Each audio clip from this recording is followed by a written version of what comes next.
Journal du soir sur Afrique Sport, c'est parti pour un nouveau numéro que nous entamons en République démocratique du Congo. À 2 semaines du début du championnat national, toutes les conditions ne semblent pas être réunies pour son effectivité. La fermeture du stade des Martyrs et le problème de la régulation dans la prise en charge de transport des équipes sont les raisons qui secouent le démarrage de la messe sportive sur la scène nationale congolaise. Certaines indiscrétions rapportent que le stade Omnisport Frédéric Kibasa Maliba est menacé de fermeture alors que celui de Kachala Bonzola est en pleine réflexion. Pourtant, les sites de Lumumbashi et Kinshasa comptent 11 équipes sur les 16 engagées en première division et une dizaine de clubs en Ligue 2. En rappel, au début de semaine, deux nouvelles ont défrayé la chronique sportive congolaise. L'annonce de la prise en charge des frais de transport des clubs, appréciée par l'opinion publique, et la fermeture du stade des Martyrs ayant implanté le doute quant au démarrage du championnat.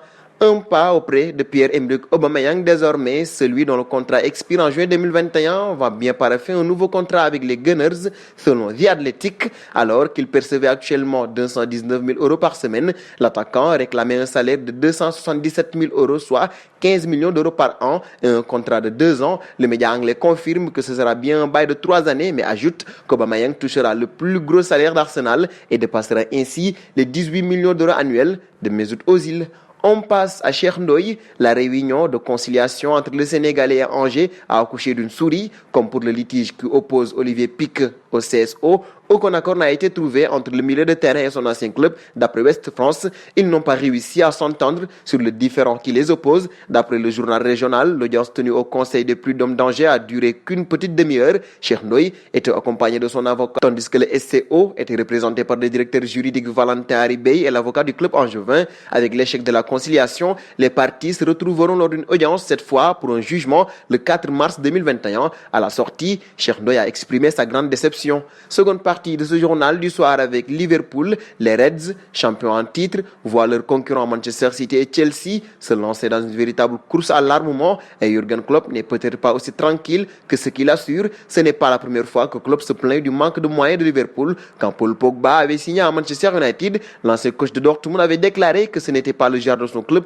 d'investir des montants records dans le recrutement et quelques mois plus tard, les Reds ont fait de Virgil van Dijk et d'Alisson Becker le défenseur et le gardien les plus chers de l'histoire à l'époque. Avec un certain bonheur, il est vrai. Faut-il donc s'inquiéter pour Liverpool? Klopp assure que non, mais la presse anglaise, toujours douée pour chercher la petite bête en gros doute, le Daily Mail a même interrogé un spécialiste du langage corporel pour savoir si le manager allemand a été aussi calme que ce qu'il veut bien faire croire. Sa réponse est non. Klopp est jugé sur la défensive, agressif dans sa façon de parler. Décidément. Un bon en Espagne, ici, Juan Laporta, président du FC Barcelone de 2003 à 2010, souhaiterait se présenter aux futures élections du club Blaugrana programmées en mars 2021, à l'heure où Josep Maria Bartomeu, l'actuel président du Barça, très fragilisé par les récentes déconvenues sportives de l'équipe et le faux départ de Lionel Messi, n'a pas encore indiqué s'il allait briguer un nouveau mandat ou non. Juan Laporta vient ajouter son nom à la liste des candidats déclarés que sont Victor Font, Luis Fernandez Alla et Jordi Farré. La bataille sera rude.